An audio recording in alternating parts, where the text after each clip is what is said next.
វាត្រីមួយក្រោមអធិពលឆ្នាំសម្រាប់ខ្ញុំបានរួមដំណេកជាមួយមេតបវ័យក្មេងដ៏ខ្លាំងពូកែបំផុតក្នុងរាជធានីដោយសារភាពខ្លាំងក្លារបស់គេធ្វើឲ្យខ្ញុំចុះពីគ្រែមិនរួចហើយក៏មានផ្ទៃពោះកូនរបស់គេតែម្ដងស្មានតែមានកូនជាមួយមេតបហើយនឹងអាចហក់លោតដល់មេឃបានអ្នកណាទៅដឹងថាក្នុងពោះខ្ញុំតែជាមានកូនឆ្កែព្រៃដល់ទៅ5ក្បាលទៅវិញមេឃមិនតាមបំណងមនុស្សមេតបវ័យក្មេងស៊ីយានដ៏ល្បីល្បាញពេញលោកបានពលីក្នុងសមរភូមិសំបីតែសពក៏រកមិនឃើញភូមិគ្រីមេតបបានប្រកាសផ្ដល់រង្វាន់យ៉ាងច្រើនឲ្យតែជារបស់ប្រើប្រាស់របស់គេឬសំបីតែឆ្អឹងមួយដុំក៏អាចដូរបានប្រាក់5ដំឡឹងដែរឲ្យតែរឿងលុយភ្នែកខ្ញុំភ្លឺភ្លាមខ្ញុំបីពូដ៏ធំកាន់លិខិតរបស់ស៊ីយានមកលុតជង្គង់ក្រាំងនៅមុខទ្វារភូមិគ្រីមេតបក្នុងពោះខ្ញុំគឺជាកូនតែមួយគត់របស់លោកមេតបពួកអ្នកដាក់ថ្លៃមកតើមានតម្លៃប៉ុន្មាននាងស្នាក់នៅសិនចុះចាំកូនកើតមកចាំបញ្ជាក់ពិតឬខ្លាំងខ្លាយតាមក្រោយខ្ញុំអង្អែពោះខ្លួនឯងដើរចូលទ្វារដោយភាពជឿជាក់មិនខុសទេពិតជាកូនរបស់គេ100រឿងនេះបន្លំមិនបានឡើយតែអ្នកណាទៅគិតដល់ទើបតែមានផ្ទៃពោះបាន5ខែក៏មានរឿងកើតឡើងពាក់កណ្ដាលអាធិបស្រាប់តែឈឺពោះចង់ដាច់ខ្យល់ស្រីបំរើភ័យប្រលឹងចុងសក់រត់ស្លន់ស្លោចេញទៅរកឆ្មោកនាងទើបតែចេញផុតទៅគឺសូតែផ្លាច់ទឹកភ្លុះខ្ញុំបែកហើយវិនាទីបន្ទាប់ខ្ញុំក៏សន្លប់បាត់ស្មារតីទៅពេលដឹងខ្លួនឡើងកូនឆ្កែព្រៃតូច5ក្បាលទើបនឹងកើតបែរជាលេចមុខនៅលើគ្រែហើយពោះដ៏ធំរបស់ខ្ញុំក៏បានស្រកចុះទៅវិញមិនក៏ជាឆ្កែព្រៃទៅវិញជួយផងកាត់មកសុទ្ធតែឆ្កែព្រៃ5ក្បាលពួកវាដេកលើគ្រែធ្ងោររកមកម្ដោះបើខ្ញុំលាក់មិនចិត្តទេច្បាស់ជាត្រូវកាត់ក្បាលមិនខានឬមួយយប់នោះអ្នកដែលនៅជាមួយខ្ញុំមិនមែនជាលោកមេតបគេត្រូវបានបិសាចបន្លំខ្លួនដូរពាក់កណ្ដាលទីខ្ញុំត្រូវគេបោកហើយចំពេលនោះដែរឬសូផាំងស្រាប់តែមានអ្នកពុះទ្វារអ្នកនាងសឿនខ្ញុំជាឈ្មោះដែលលោកស្រីមេតបឲ្យមកជួយសម្រាលប្រញាប់បើកទ្វារមកបើគេដឹងថាខ្ញុំកាត់មកជាឆ្កែព្រៃច្បាស់ជាត្រូវគេចាត់ទុកថាជាបិសាចហើយសម្រាប់ចោលជាមិនខានខ្ញុំប្រមូលកូនឆ្កែព្រៃទាំង5ចង់ប្រវែងចេញក្រៅស្រាប់តែមានកូនឆ្កែមួយក្បាលមកចិត្តលឹកដៃខ្ញុំថ្នមទាំងទន់ទាំងកក់ក្ដៅមួយរំពេចនោះសភាវៈជាម្ដាយរបស់ខ្ញុំក៏ផ្ទុះឡើងបោះចោលមិនបានទេដាច់ខាតគឺបោះចោលមិនបានខ្ញុំប្រញាប់ញាត់កូនឆ្កែចូលក្នុងបន្ទប់សម្ងាត់ដូចមនុស្សឈួតទាញកម្រាលពុកដែលប្រឡាក់ឈាមចេញយកខ្នើយមកញាត់ក្នុងពោះធ្វើពុតជាពោះនៅធម្មតាទើបញ័រញាក់ទៅបើកទ្វារខ្ញុំសើចស្ងួតលោកយាយមកខាត់ជើងហើយខ្ញុំគ្រាន់តែឈឺពោះបន្តិចបន្តួចទេស្មានតែចង់កើតអំបាញ់មិញនាងស្រែកចង់ដាច់ខ្យល់គ្រាន់តែឈឺពោះធម្មតាស្រែកដល់ថ្នាក់ហ្នឹងកូនទើបតែ5ខែមិននឹងអាចកើតបានទៅ5ខែមិនទាន់គ្រប់ខែទេស្រីបំរើជឿខ្លះមិនជឿខ្លះបំរុងនឹងដើរចេញចំពេលនោះឯងខ្ញុំស្រាប់តែនឹកឃើញកូនឆ្កែព្រៃដែលលាក់ក្នុងបន្ទប់សម្ងាត់អ្នកម៉ាក់ភូមិគ្រឹះមេតបលាក់បាំងរឿងស្លាប់រស់របស់ខ្ញុំអ្វីដែលខ្ញុំកើតមកមិនមែនជាមនុស្សទេគឺឆ្កែព្រៃ5ក្បាលពួកវាចិត្តដាច់ពោះស្លាប់ហើយកុំស្រែកផ្ដេសផ្ដាស់មិនទាន់បញ្ជាក់ច្បាស់ថាកូនជាកូនរបស់យាននៅឡើយមិនអនុញ្ញាតឲ្យហៅម៉ែទេចាលោកស្រីធំឲ្យចុងភៅជួយបញ្ជូននំទឹកដោះគោមកឲ្យច្រើនបន្តិចយកទឹកដោះពេលមកផងខ្ញុំត្រូវពោលឲ្យច្រើនដើម្បីឲ្យមានទឹកដោះនៅពេលក្រោយនាងនៅស៊ីទៀតនាងម្នាក់ឯងស៊ីលីភូមិគ្រឹះមេតបយើងអស់កន្លះហើយគ្រូពេទ្យថាខ្ញុំប្រហែលជាមានកូនភ្លោះច្រើនអ្វីដែលខ្ញុំកំពុងពុះគឺជាឈាមចូលសេះសតែមួយគត់របស់តកូស៊ីអ្នកស្រីសេខំថ្មិញយកព្រមទាំងបង្ខំចិត្តពេលទទួលបានទឹកដោះពេលនៅតែក្តៅខ្ញុំប្រញាប់ចូលទៅបន្ទប់សម្ងាត់យកកូនឆ្កែទាំង5មកបញ្ចុកភ្លាមបើគ្មានអ្នកមើលទេពួកវាច្បាស់ជារត់ប្រសាទពេញនឹងមិនខានពេលពួកវាផឹកទឹកដោះមើលទៅគឺស្លូតណាស់ខ្ញុំមើលទៅពួកវាហើយក៏លួចបារម្ភតើគួរធ្វើយ៉ាងណាទៅថ្ងៃមុខយប់នោះខ្ញុំគេងមិនលក់សំសួនចុះឡើងថ្ងៃបន្ទាប់ក៏ត្រូវភ្ញាក់ឡើងដោយសារសំឡេងស្រែកឡូឡារបស់ស្រីបំរើនៅខាងក្រៅលោកស្រីរឿងធំហើយនៅមាត់ទ្វារមានស្រីម្នាក់3កូនមកនាងថានោះជាកូនបង្កើតរបស់លោកប្រុសគ្រូមិនទាន់ផុតគ្រូថ្មីមកដល់ទៀតមានអ្នកមកដណ្ដើមឆ្នាំងបាយខ្ញុំទៀតហើយខ្ញុំទៅតែប្រើពូខ្លាំងៗបោកភូមិគ្រឹះមេតបបានសម្រេចស្រីនៅខាងក្រៅក៏នាំកូនក្រៅច្បាប់មករកដល់ផ្ទះលោកស្រីបន្ទាប់ពីស៊ីយានស្លាប់ទៅទុកឲ្យយើងម្ដាយកូនកុំព្រាគ្មានទីពឹងពេលនេះមានតែមកពឹងផ្អែកលើលោកស្រីហើយយកកូនមកនេះឲ្យខ្ញុំមើលបន្តិចចប់ហើយបើគេទទួលស្គាល់ក្មេងនោះចុះពូខ្លាំងៗរបស់ខ្ញុំនឹងទៅជាយ៉ាងណាប្រាក់ឧបត្ថម្ភច្បាស់ជាមិនបានសំបីតែ1រៀលព្រះអើយសំបីតែឆ្នាំងបាយកូនកុំព្រាមេម៉ាយក៏មានអ្នកដណ្ដើមដែរស៊ីយានអាខ្មោចឡប់តើនៅខាងក្រៅអញទុកពូទុកពងប៉ុន្មានទៅខ្ញុំកំពុងគិតរវើវាយតែភ្នែកបែរជាក្រឡេកឃើញថាលោកស្រីស៊ីមិនត្រឹមតែមិនត្រេកអរពេលឃើញចៅទេបែរជាមានទឹកមុខធុញទ្រាន់ទៅវិញនាងថានេះជាកូនរបស់ស៊ីយានមានភស្តុតាងអីមានតើកាលនោះខ្ញុំត្រូវឆ្នាំសម្រាប់របស់ពួកជនពីលត្រូវបានលោកមេតបជួយសង្គ្រោះលោកមេតបខ្លាំងណាស់តែម្ដងគាត់ក៏ធ្វើឲ្យខ្ញុំមានផ្ទៃពោះបាត់ចុះអាស្រីម្នាក់ហ្នឹងមិនក៏និយាយដូចពាក្យរបស់ខ្ញុំបេះបិទអញ្ចឹងនេះគឺជាវត្ថុបញ្ចាំចិត្តដែលលោកមេតបឲ្យមកខ្ញុំគេថាជាទ្រព្យដុំតកូស៊ីនាងហ៊ានបោកខ្ញុំផងក្មេងនេះមិនមែនជាកូនរបស់យានទេសូម្បីតែបន្តោងពេជ្រនេះក៏មិនមែនជារបស់យានដែរមិននឹងអាចទៅរួចបន្តោងនេះគឺជារបស់ស៊ីយានពិតលោកស្រីមើលភ្នែកក្មេងនេះទៅកូនប្រុសលោកស្រីបេះបិទតែម្ដងគ្មានអីត្រូវមើលទេម្យ៉ាងវិញទៀតត្រកូស៊ីយើងមិនដែលកប់ទុកទ្រព្យដុំតកូអីនោះទេនាងនៅចង់ប្រកែកទៀតក៏ត្រូវពួកស្រីបំរើចាប់ប្រវែងចេញទៅក្រៅបាត់ខ្ញុំមើលទស្សនវិជ្ជាដ៏គួរឲ្យខ្លាចនេះហើយក៏ស្ទាបពូខ្លាំងៗខ្លួនឯងលេបទឹកមាត់ក្អឹកតើនេះជាលទ្ធផលនៃការបោកប្រាស់ភូមិគ្រឹះមេតបមែនទេអ្នកបន្ទាប់ប្រហែលជាដល់វិញខ្ញុំហើយមែនទេលោកស្រីចុះបើក្មេងនោះជាកូនស៊ីយានមែនទៅមិនអាចទេចំពេលនោះឪពុករបស់ស៊ីយានក៏ត្រឡប់មកពីធ្វើការវិញនិយាយថាម្នាក់3កូនមកតាមរកសាច់ញាតិតើក្មេងនោះមានមុខមាត់យ៉ាងម៉េចចង់យ៉ាងម៉េចទៀតមុខមាត់ធម្មតាអញ្ចឹងពិតជាមិនមែនកូនរបស់យានទេមានរឿងអីហ្នឹងពួកគាត់សំបីតែមុខក្មេងក៏មិនមើលឲ្យគាត់ដឹងច្បាស់ថាមិនមែនជាកូនស៊ីយានអាខ្មោចស៊ីយាននេះតើវាលាក់អាកំបាំងអីខ្លះទៅសំបីតែក្មេងដែលមានភ្នែកដូចគ្នាបេះបិទក៏អាចមើលដឹងភ្លាមថាជាបន្លំចុះកូនឆ្កែព្រៃ5ក្បាលរបស់ខ្ញុំបើគេដឹងច្បាស់ជាស្លាប់គ្មានសល់មិនខានពួកឯងនៅឲ្យស្ងៀមបើពួកឯងត្រូវគេដឹងពួកយើងទាំង6នាក់ម៉ែនឹងកូនច្បាស់ជាត្រូវដាច់ក្បាលពីស្មាទាំងអស់អ្នកនាងសឿនអាហារថ្ងៃត្រង់របស់អ្នកនាងមកដល់ហើយងាប់ហើយបើគេដឹង កុំថាឡើយបានស៊ីបាយសំបីតែក្បាលក៏រក្សាមិនជាប់ដែរអ្នកនាងសឿនមិនក៏ក្នុងបន្ទប់អ្នកនាងតែងតែមានសំឡេងចម្លែកអញ្ចឹងដូចសំឡេងកូនឆ្មាយអញ្ចឹងឬដាច់មានសំឡេងអីទៅគឺខ្ញុំកំពុងហាត់ច្រៀងបំពេទេចាំថ្ងៃក្រោយកូនកើតមកងាយស្រួលបំពេឲ្យគេគេងចាំទៅទៀតមិនបានទេគង់តែបាយការត្រូវតែបញ្ជូនពួកវាចេញទៅយប់នេះតែម្ដងខ្ញុំកើតបានកូនឆ្កែព្រៃ5ក្បាលឈៀតពេលយប់ស្ងាត់ខ្ញុំប្រមូលពួកវាដាក់ក្នុងមួកបំរុងនិងលួចចេញតាមទ្វារក្រោយលទ្ធផលគឺទៅតែដើរបានប៉ុន្មានជំហានស្រាប់តែឃើញសត្វចម្លែកមួយឈរលើកំពែងខ្ពស់កំពុងងើយយកមើលព្រះច័ន្ទអូសំឡេងឆ្កែព្រៃលូយ៉ាងខ្លាំងធ្វើឲ្យខ្ញុំញ័រពេញខ្លួនមិនក៏នៅទីនេះមានឆ្កែព្រៃខ្ញុំក៏ប្រញាប់រត់ចូលបន្ទប់វិញកូនឆ្កែតូចក្នុងដៃស្រាប់តែប្រជែងគ្នាលូតាមសំឡេងនោះដែរខ្ញុំបើកភ្នែកធំប្រញាប់យកដៃខ្ទប់មាត់ពួកវាទាំងស្លន់ស្លោតែដៃពីរខ្ទប់មាត់5មិនជិតឡើយនៅតែមានមួយក្បាលស្រែកលូយ៉ាងខ្លាំងខ្ញុំប្រញាប់រត់ចូលបន្ទប់ញ៉ាត់ពួកវាចូលក្នុងបន្ទប់សម្ងាត់វិញទើបដឹងខ្លួនថាញើហូរជក់ខ្លួនបាត់ទៅហើយតើខាងក្រៅនោះមិនក៏មានឆ្កែព្រៃពេញវ័យដ៏សាហាវបែបនេះតើវាចុះពីលើភ្នំមករកចំណីមែនទេឬមួយកាលពីយប់នោះខ្ញុំក៏ត្រូវឆ្កែព្រៃដែលពោពេញដោយតណ្ហាមួយក្បាលនេះស៊ីត្រីគ្មានសល់ឆ្អឹងគ្រាន់តែគិតដល់រឿងនេះខ្ញុំក៏ញ័រពេញខ្លួនប្រាណស្រាប់តែពេលនោះនៅខាងក្រៅទ្វារមាននូវសំឡេងនិយាយក្នុងថាយប់ជ្រៅហើយតើនាងលាក់អ្វីក្នុងបន្ទប់ហ្នឹងគឺជាសំឡេងរបស់លោកស្រីសៀខ្ញុំភ័យស្លន់ស្លោអស់ហើយបើកទ្វារមកលោកស្រីសៀក៏ដើរចូលមកខាងក្នុងតែម្ដងអំបាញ់មិនមានគេឃើញនាងដើរលបទៅក្រោយផ្ទះនាងទៅធ្វើអីលាក់មនុស្សក្នុងបន្ទប់មែនទេខ្ញុំតបទាំងភ័យញ័រច្បាស់ជាមានអ្នកណាមើលច្រឡំហើយអំបាញ់មិនខ្ញុំកំពុងកេងតើលោកស្រីសៀមិនស្ដាប់ឡើយដើររកមើលគ្រប់កន្លែងស្រាប់តែគាត់ឈប់ងក់នៅមុខទ្វារមួយចប់ហើយឬមួយអាចកំបាំងរបស់ខ្ញុំត្រូវគាត់រកឃើញហើយមានរឿងអីទៅខ្ញុំភ័យរន្ធត់ក្នុងចិត្តខ្លាចក្រែងមានចន្លោះប្រហោងត្រង់ណាឲ្យគាត់ចាប់បានតែលោកស្រីសៀបែរជាងើបខ្លួនឡើងហើយញឹមយ៉ាងចម្លែកប្រហែលជាមើលច្រឡំពិតមែនហើយនាងសម្រាប់ឲ្យបានឆាប់ទៅនិយាយរួចក៏ដើរចេញពីបន្ទប់ទៅថែមទាំងធ្វើកាយវិការថ្នមជួយបិទទ្វារឲ្យខ្ញុំទៀតខ្ញុំនៅថ្មឹងមួយកន្លែងប្រញាប់ស្ទុះទៅមើលកន្លែងដែលគាត់ទើបតែពិនិត្យអំបញ្ញហេតុអីបានជាគាត់ស្រាប់តែបែបហ្នឹងគាត់បែរជាចម្លែកបែបនេះហើយចាប់តាំងពីថ្ងៃនោះមកលោកស្រីសៀលែងឲ្យខ្ញុំសុំអីទៀតហើយគាត់ជាអ្នកចាត់ចែងបញ្ជូនផលិតផលទឹកដោះគោនិងសាច់ឆ្អិនគ្រប់ប្រភេទមកក្នុងបន្ទប់ខ្ញុំគ្រាន់តែមានខ្លះចម្អិនមិនសូវឆ្អិនល្អសូម្បីតែមានឈាមរងបន្តិចផងខ្ញុំចង់អួតចង្អោនណាស់តែពួកកូនឆ្កែព្រៃបែរជាស្រែកយំសប្បាយចិត្តឆ្កែព្រៃរោមដុះពេញខ្លួនចំណីអាហារក៏សម្បូរបែបកូនតូចចាប់ផ្ដើមធំធាត់លឿនណាស់ថ្ងៃដែលពួកវាអាចកាឡាខ្លួនជាមនុស្សបានធ្វើឲ្យខ្ញុំភ័យស្ទើរសន្លប់ពេលបើកទ្វារមកឃើញក្មេង5នាក់ដេកវាលើដីម៉ាក់ខួរក្បាលខ្ញុំស្ទប់អស់ហើយតើនេះជារឿងអីទៅអ្វីដែលខ្ញុំកើតមកមិនមែនជាកូនឆ្កែព្រៃទេអីមិនក៏ខ្លាចជាបែបនេះវិញពេញមួយរសៀលខ្ញុំត្រូវបានកូនឆ្កែទាំង5ឡំពាត់ទៅណាមិនរួចឡើយដោយមិនដឹងខ្លួនថាពេលនេះក្នុងបន្ទប់ធ្វើការនៃភូមិព្រឹមេតបយៀននៅមានជីវិតនៅឡើយកូនឆ្កែព្រៃរបស់ខ្ញុំបែរជាខ្លាចជាក្មេងដែលមានត្រចៀកវែងនិងមានកន្ទុយពេលនេះខ្ញុំដាច់ខាតមិនហ៊ានឲ្យអ្នកណាមកជិតបន្ទប់នេះឡើយតែងតែរ៉ាប់រងរឿងអាហារដោយខ្លួនឯងលោកស្រីស៊ីមិនសួរខ្ញុំក៏ធ្វើជាភ្លីភ្លើរាល់ថ្ងៃនៅតែពុះខ្លាំងៗត្រៀមខ្លួនសម្រាប់តាមការកំណត់របស់មនុស្សលោកស្រីស៊ីជួនកាលមកសួរខ្ញុំថាតើបំរុងនឹងកើតពេលណាទៅខ្ញុំគិតថាគាត់ប្រហែលជាប្រញាប់ហើយអញ្ចឹងហើយនៅខែទី8ខ្ញុំក៏ធ្វើពុតជាដួលដើម្បីឲ្យសម្រាប់មុនកំណត់អូយឈឺណាស់ខ្ញុំច្បាស់ជាចង់កើតហើយនេះជាលើកទី2ហើយដែលសម្រាប់មុនកំណត់លោកស្រីស៊ីមិនស្លន់ស្លោឡើយអញ្ចឹងខ្ញុំនឹងហៅឈ្មោះឲ្យនាងខ្ញុំធ្វើពុតជាហូរញើសជុកខ្លួនឈឺចាប់ខ្លាំងឡប្រញាប់ឡើងបន្តិចរងចាំលោកស្រីស៊ីចេញផុតទៅខ្ញុំក៏ប្រញាប់យកក្មេងដែលទិញពីឈ្មួញកណ្ដាលមកដាក់លើគ្រែរបស់ខ្លួនឯងមិនបាច់ខ្លាចលីសៀងកូនបង្កើតរបស់ខ្លួនឯងបែរជាត្រូវទិញមកម្នាក់ឯងក៏ស៊ូតែតោលកូនឆ្កែព្រៃដែលធ្លាប់តែស្លូតបូតក៏ចាប់ផ្ដើមរញ៉េញ៉ៃលោតចុះឡើងបង្កសំឡេងខ្ញុំពិតជាខ្លាចលីសៀងដឹងណាស់នៅឲ្យស្ងៀមចាំម៉ាក់រកអនាគតឲ្យពួកកូនមួយរំពេចនោះពួកវាស្ងាត់ឈឹងស្ដាប់ដូចជាយកសំឡេងមនុស្សអញ្ចឹងតែពួកវាដឹងថាពេលខ្ញុំខឹងគឺគួរឲ្យខ្លាចណាស់ពេលលោកស្រីស៊ីនាំឈ្មោះចូលមកដល់ខ្ញុំកំពុងបីកូនហើយនិយាយទាំងភ័យក្នុងចិត្តថាពួកអ្នកមកយឺតពេកហើយកូនសម្រាប់មកដោយខ្លួនឯងបាត់ទៅហើយ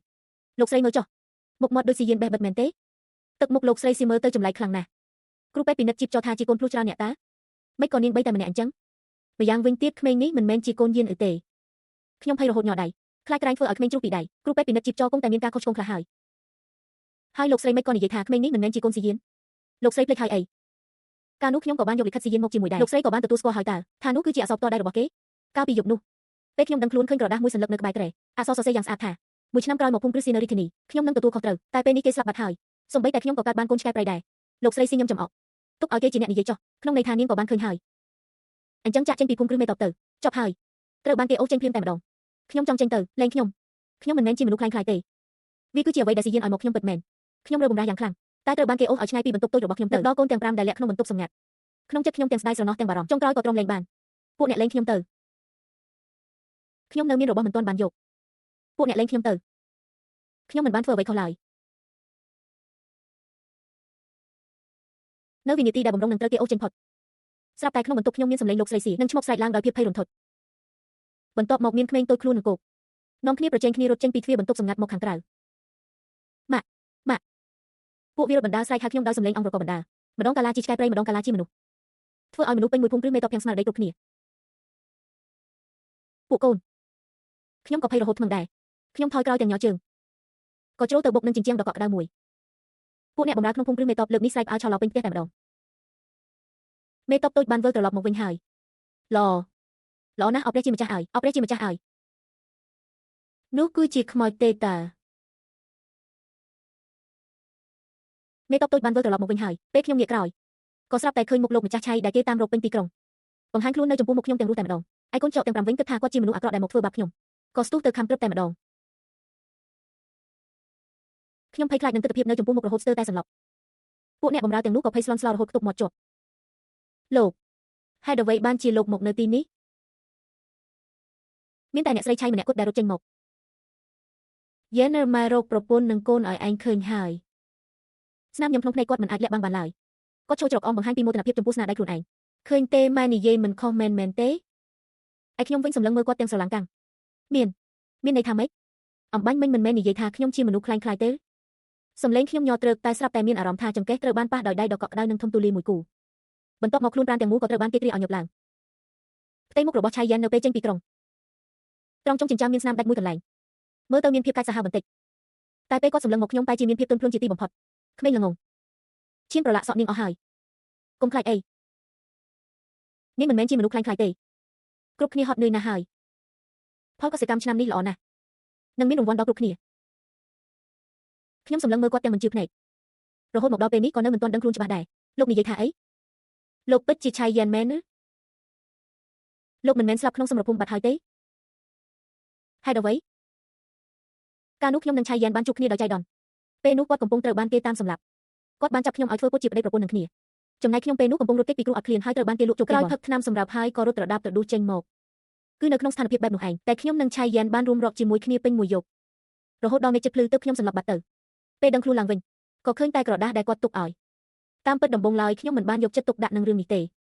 ព្រោះកាលនោះខ្ញុំក៏ត្រូវបានគេដាក់ថ្នាំដែរប្រសិនបើគ្មានឆៃយ៉ានទេខ្ញុំប្រហែលជាត្រូវថ្នាំធ្វើទុករហូតដល់ស្លាប់បាត់ទៅហើយដូច្នេះគាត់ចាត់ទុកថាបានជួយជីវិតខ្ញុំដែររហូតដល់មួយរយៈក្រោយមកខ្ញុំស្រាប់តែដឹងថាខ្លួនឯងលែងមកឈាមរដូវថែមទាំងឧស្សាហ៍ចង់អ៊ូចង្អល់ទៀតពេលទៅរកគ្រូពេទ្យពិនិត្យទើបដឹងថាមានផ្ទៃពោះខ្ញុំក៏បានធ្វើដំណើរទៅភាគខាងជើងទាំងលំបាកដើម្បីរកឆៃយ៉ាននរណាទៅដឹងពេលទៅដល់រាជធានីក៏ទទួលបានដំណឹងថាឆៃយ៉ានស្លាប់ក្នុងសមរភូមិបាត់ទៅហើយគ្រប់សេចក្តីប្រកាសសុទ្ធតែជារឿងគ្រួសារឆៃតាមរកវត្ថុអនុស្សាវរីយ៍របស់ឆៃយ៉ានទើបមានរឿងដែលខ្ញុំបីពោះមកទាមទារប្រាក់ដល់មុខផ្ទះបែបនេះចុះហេតុអ្វីឆៃយ៉ានមិនទាន់ស្លាប់ទៅវិញខ្ញុំពិតជាមិនអាចទទួលយកការពិតនេះបានឡើយឆៃយ៉ានឃើញទឹកមុខភ័យខ្លាចរបស់ខ្ញុំក៏ញឹមតិចបងសុំទោសរឿងធ្វើពុតជាស្លាប់គឺជារឿងដែលបងគ្មានជំរឿកាលនោះក្នុងជួរកងទ័ពមានអ្នកក្បត់មិនត្រឹមតែបែកឃ្លីការសម្ងាត់កងទ័ពថែមទាំងមានមនុស្សតាមធ្វើឃាតទៀតបងពិតជាទប់ទល់មិនឈ្នះមានតែប្រើល្បិចធ្វើពុតជាស្លាប់នេះឯងបងក៏ទើបតែវិលមកភូមិគ្រឹះមេតបមិនយូរប៉ុន្មានដែរគាត់មានទឹកមុខស្មោះត្រង់នាងឈ្មោះវ៉ាន់ឆែមែនទេយប់នោះវាប្រញាប់ប្រញោលពេកបងសំបីតែឈ្មោះនាងក៏មិនទាន់បានសួរផងតែឃើញនាងតាមរកមកដល់ទីនេះពិតមែនបងពិតជាសប្បាយចិត្តណាស់ទីបំផុតខ្ញុំក៏ដឹងខ្លួននឹងយល់ពីរឿងទាំងអស់នេះក៏ងើបមុខសម្លឹងភ្នែកគាត់មិនមែនលោកជាអ្នកសរសេរលើក្រដាសថាមានរយៈពេល1ឆ្នាំទេមែនហើយកាលនោះបងគិតថា1ឆ្នាំក្រោយបងច្បាស់ជាអាចទទួលជ័យជំនះត្រឡប់មកសន្យាជួបគ្នានៅពេលនោះដើម្បីរៀបការជាមួយនាងតែមិននឹកស្មានថាបែរជាមានរឿងរ៉ាវកើតឡើងច្រើនយ៉ាងនេះសោះដើមឡើយស្មានតែមិនបានជួបនាងទៀតហើយតែនាងបែរជានៅក្នុងផ្ទះរបស់បងស្រាប់ទៅវិញថែមទាំងបង្កើតកូនឲ្យបងដល់ទៅ5នាក់ទៀតក្នុងភ្នែកគាត់បង្ហាញនៅស្នាមញឹមនៃភាពញាក់ផ្អើលខ្ញុំភ្លេចលោកបាត់ហើយនាងមិនចាំទេតែបងចាំនាងមិនចាំទេមែនទ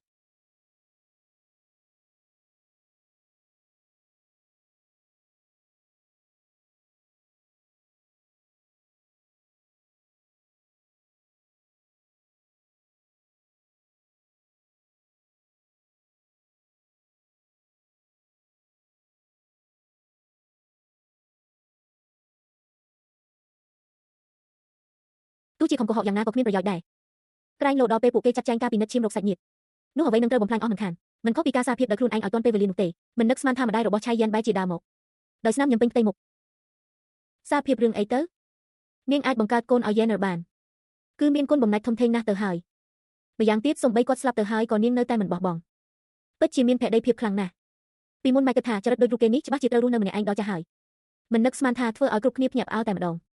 នាំទាំងនាងនិងកូនទាំង5នាក់ត្រឡប់មកវិញនិយាយបណ្ដាគាត់ក៏អង្គុយចុះបណ្ដាដែនខាងចាប់កូនចោក1 3កូនចោកទាំង5ចូលក្នុងរង្វង់ដៃអូពួកកូនចោកនាំគ្នាប្រឆាំងគាត់ក៏និយាយទាំងញឹមបិទមាត់មិនចិត្តថាកាច់ម្លេះមើលឲ្យច្បាស់មើលយើងគឺជាលោកយាយរបស់ពួកឯងណាខ្ញុំនៅស្ងៀមមិនមាត់នឹកឃើញពីមុនអេរិយាបថដែលអ្នកស្រីឆៃប្រឆាំងនឹងមើលងាយកូនមនុស្សធម្មតាមួយរំពេចនោះមានអារម្មណ៍ថាពិភពលោកនេះវាប្លែកពេកហើយខ្ញុំបង្កើតកូនមកជាចកណាហេតុអ្វីបានជាពួកអ្នកមានប្រតិកម្មមិនធម្មតាបែបនេះខ្ញុំទើបតែនិយាយចប់ពួកអ្នកបម្រើនៅក្បែរនោះក៏ងក់ក្បាលញាប់ស្នេហ៍ពិភពលោករបស់ពួកគេក៏ហាក់ដូចជាកំពុងរលាយបាត់ដែរ ឆៃយ៉ានហាក់ដូចជាទើបតែចាប់អារម្មណ៍មនុស្សជុំវិញខ្លួនចៅឆានចៅមីគាត់អោបចង្កេះខ្ញុំដើរចូលក្នុងផ្ទះពួកយើងចូលទៅនិយាយគ្នានៅខាងក្នុងទៅម៉ែកុំរវល់តែលេងជាមួយកូនពេកចាំពេលពុកត្រឡប់មកវិញពួកយើងចាំជេរគ្នាអ្នកស្រីឆៃអោបកូនទាំង5ជាប់ក្នុងដៃញឹមរហូតភ្នែកឡើងតូចបានអញចង់ថាម៉េចក៏តាមនឹងចុះ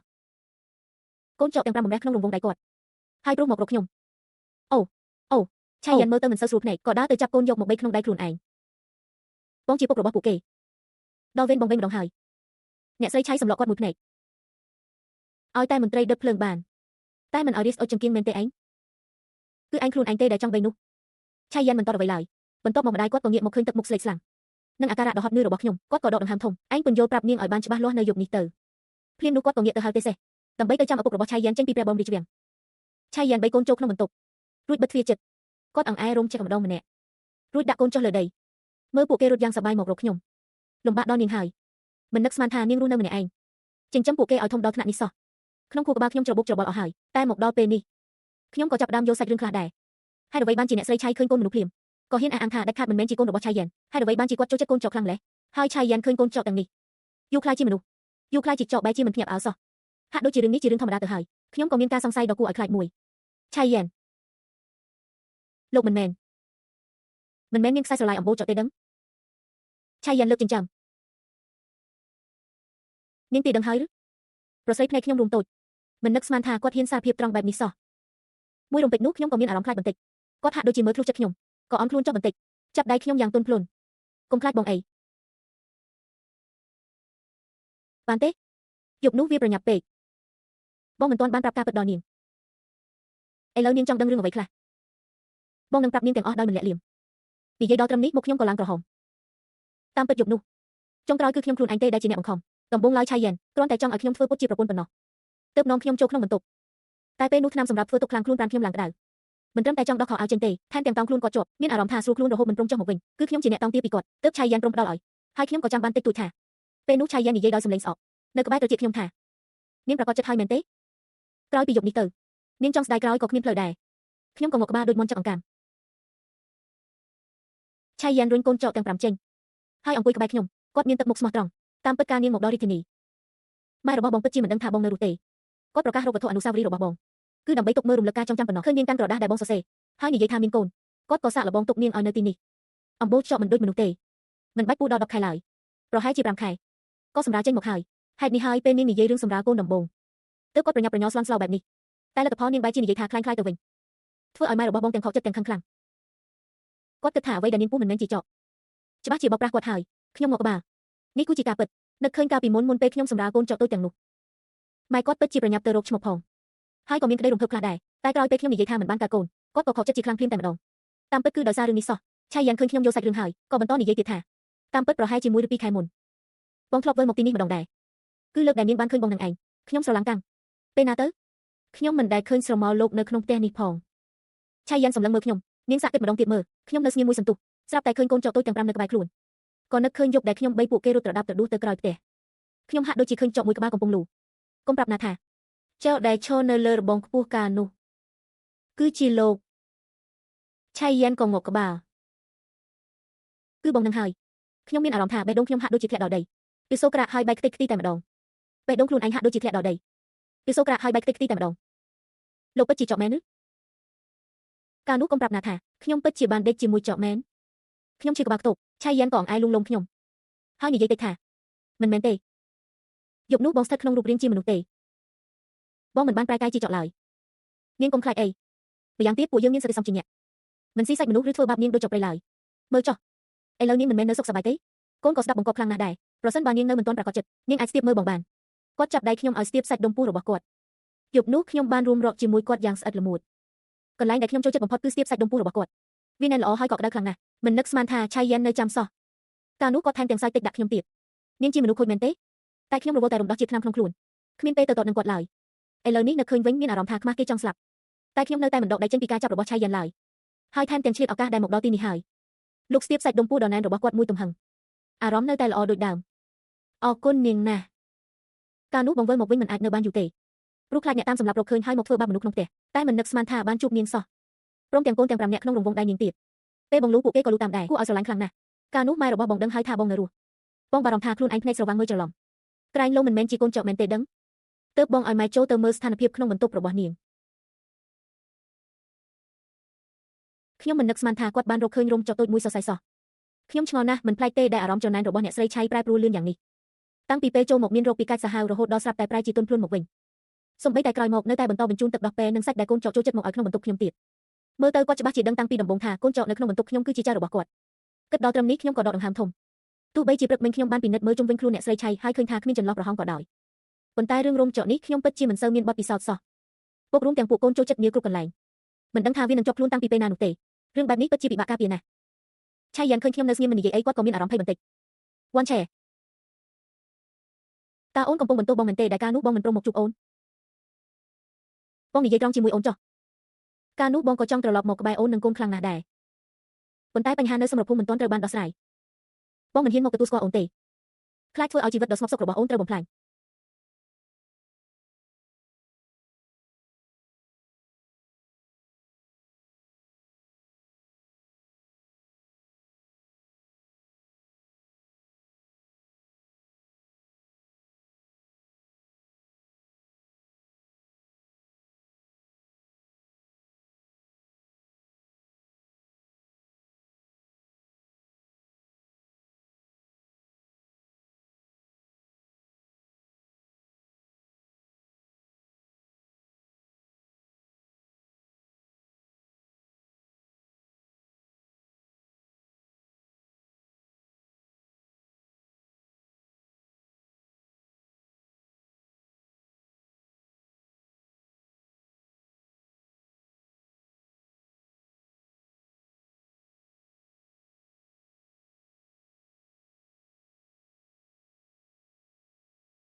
ចង់ដឹងថាអូនលាក់កូនទុកនៅណា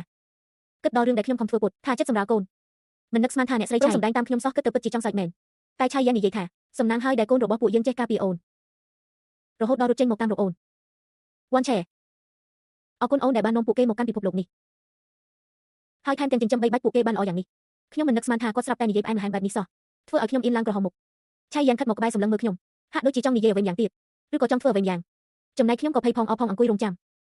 ក្នុងចិត្តក៏លួចមានការរំពឹងទុកខ្លះដែរគួរឲ្យស្ដាយខណៈពេលដែលបរិយាកាសក្នុងបន្ទប់កំពុងតែផ្អែមល្ហែមស្រាប់តែទ្វារត្រូវគេគោះខ្លាំងតែម្ដងបានហើយកុំផ្អែមល្ហែមពេកអីឪពុកឯងមកវិញហើយឆៃយ៉ានស្ងាត់មួយសន្ទុះចាប់ដៃខ្ញុំមកថើបថ្នមទៅជួបលោកប៉ាសិនចុះរឿងរវាងពួកយើងចាំនិយាយគ្នាយឺតក៏បានខ្ញុំងក់ក្បាលក្នុងបន្ទប់ក្បែរនោះឪពុករបស់ឆៃយ៉ាននៅស្លៀកពាក់ឯកសណ្ឋានមន្ត្រីនៅឡើយក៏ស្ទុះមកត្រកង3កូនទាំង5នាក់នេះហើយជាចៅសម្លាញ់របស់តាវ៉ាន់ឆៃពិបាកហើយអស់រយៈពេលយ៉ាងយូរមកនេះត្រូវចិញ្ចឹមកូនទាំង5នាក់នេះម្នាក់ឯងចិញ្ចឹមកូនទាំង5នាក់នេះអ្នកស្រីឆៃនិយាយដោយខឹងបន្តិចថាបើគុំតែខ្ញុំខំប្រឹងយកទឹកដោះពែនិងសាច់ទៅឲ្យក្នុងបន្ទប់គេរាល់ថ្ងៃតើចៅអាចធំធាត់ល្អយ៉ាងនេះទេលោកប៉ាឆៃសើចត្រូវហើយអ្នកក៏មានគុណសម្បត្តិដែរពួកគាត់បីចលេងមួយសន្ទុះទើបសួរឆៃយ៉ានថារឿងជនក្បត់នៅក្នុងមន្ទីរទាហាននោះដោះស្រាយរួចរាល់ហើយឬនៅប្រកាសហើយមែនទេថានឹងគ្មានគ្រោះថ្នាក់ដល់ជីវិតទៀតការដែលឯងធ្វើពុតជាស្លាប់ដឹងទេថាម៉ែឯងស្រក់ទឹកភ្នែកអស់ប៉ុន្មានដើម្បីឯងឆៃយ៉ានដឹងខ្លួនថាខុសក៏ងក់ក្បាលឆ្លើយថាដោះស្រាយរួចរាល់អស់ហើយបាទទៅថ្ងៃមុខកូនមិនឲ្យរឿងបែបនេះកើតឡើងទៀតទេ គាត់សន្យាផងហើយក៏ចាប់ដៃខ្ញុំណែនផងខ្ញុំមានអារម្មណ៍រំភើបបន្តិចតែវាហាក់ដូចជាទទួលបានវត្ថុមានតម្លៃមកវិញយ៉ាងពេញលេញបន្ទាប់មកឪពុករបស់ឆៃយ៉ានទើបប្រាប់ខ្ញុំថាហេតុអ្វីបានជាគ្រួសារពួកគេមានឈាមជ័រជាតកូលចកហើយរស់នៅក្នុងរូបរាងជាមនុស្សក្នុងចំណោមមនុស្សលោកបែបនេះតាមពិតទៅគឺដោយសារតែការសងគុណកាលពី50ឆ្នាំមុនលោកប៉ាឆៃរងរបួសធ្ងន់ចិត្តស្លាប់នៅក្នុងព្រៃគឺបុកបរិសតកូលឆៃជាអ្នកនាំគាត់មកវិញហើយបានចិញ្ចឹមបីបាច់រហូតមកត្រកូលឆៃជាមេតបរាប់ចំនួនមកហើយតែមកដល់ចំនួននោះបែរជាចាញ់សង្គ្រាមជាប់គ្នាស្ទើរតែត្រូវអធិរាជកាត់ទោសប្រហារជីវិតលោកប៉ាឆៃក៏សម្រេចចិត្តកែក្រឡាជាមនុស្សជំនួសមេតបដាំចេញទៅច្បាំងសម្លាប់ខ្មាំងស្រូវ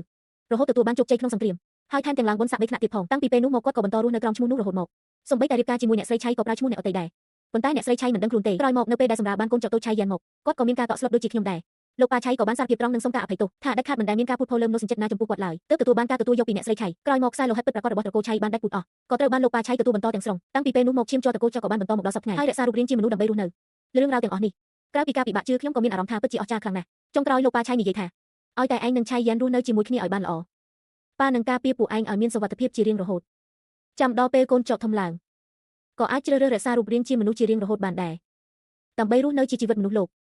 ពួកយើងរៀនសូត្រចំណេះដឹងគឺមិនខុសពីមនុស្សឡើយខ្ញុំមកក្បាលពេលនេះលែងមានភាពភ័យខ្លាចចំពោះចៅទៀតហើយខ្ញុំក៏ចាប់ដៃឆៃយ៉ានឲ្យណែនក្នុងការដែលបានមកដល់ត្រកូលឆៃហើយក្នុងការដែលបានជ្រើសរើសឆៃយ៉ាននិងកូនហើយខ្ញុំដាច់ខាតនឹងមិនមានការស្ដាយក្រោយឬក្បត់ឡើយអាចកំបាំងនៃត្រកូលរបស់ពួកគេខ្ញុំនឹងការពារវាជារៀងរហូតកូនចៅតូចត្រូវបានឪពុកម្ដាយរបស់ឆៃយ៉ាននាំយកទៅសម្រាប់ចិត្តថាឲ្យគេងជាមួយពួកគាត់នៅយប់នេះជាពិសេសនៅពេលឃើញលោកប៉ាឆៃក៏ប្រែក្រឡាជាចកដ៏ធំហិមានិងអង្អែកពួកកូនរឹតតែរំភើបចិត្តរកអ្វីប្រៀបទៅមិនបានខ្ញុំមើលទៅក៏មានក្តីសុខណាស់ដែរពួកយើងចុងក្រោយលែងបាច់រស់នៅជីវិតដូចជាមនុស្សព្រៃទៀតហើយទោះបីជាប្រែជាចកក៏មានអ្នកបង្ហាត់បង្រៀនឲ្យខ្លាយជាចកដ៏អង្អែកក្លាហានម្នាក់ដែរក្នុងចិត្តខ្ញុំមានអារម្មណ៍ស្ងប់សុខណាស់ឆៃយ៉ានកំពុងកាន់ដៃខ្ញុំដើរក្រោមពន្លឺព្រះខែទៅថ្ងៃមុខបងនឹងខំប្រឹងប៉ះប៉ូវពេលវេលាដែលបងបានខកខានជាមួយអូនឲ្យបានល្អគាត់អន់ក្បាលមកអបខ្ញុំរៀបនឹងថើបខ្ញុំទៅតែបិទភ្នែកស្រាប់តែនឹកឃើញរឿងសំខាន់មួយក៏ប្រញាប់បញ្ឈប់គាត់ភ្លាមចាំបន្តិចការនោះសេចក្តីប្រកាសនៅវិមានមេតបបានដាក់រង្វាន់ចំពោះវត្ថុអនុស្សាវរីយ៍របស់បងពេលនេះខ្ញុំបានសម្រាលកូនឲ្យបងដល់ទៅ5នាក់តើមិនគួរប្រគល់ប្រាក់រង្វាន់ដែលជារបស់ខ្ញុំឲ្យមកខ្ញុំទេឆៃយ៉ានសាយក្នុងភ្នែកពោពេញដោយភាពទន់ភ្លន់ទុកឲ្យអូនទាំងអស់ក្នុងវិមានមេតបនេះអូនចង់បានអ្វីក៏យកចុះទ្រព្យសម្បត្តិមហាសាលនឹងខ្លួនបងគឺជារបស់អូនទាំងអស់បើមិនគ្រប់បងនឹងខំរកបន្ថែមឲ្យអូនទៀតប៉ុន្តែពេលនេះសូមឲ្យបងថើបមួយសិនបានទេចូលចិត្តណាស់ចិត្តខ្ញុំកម្រើកញាប់ញ័រក៏ហក់ទៅថើបគាត់វិញរាត្រីរដូវក្តៅដ៏រ៉ូមែនទិកខ្ញុំមានសត្វចិញ្ចឹមក្នុងសុបិនជារបស់ខ្ញុំហើយ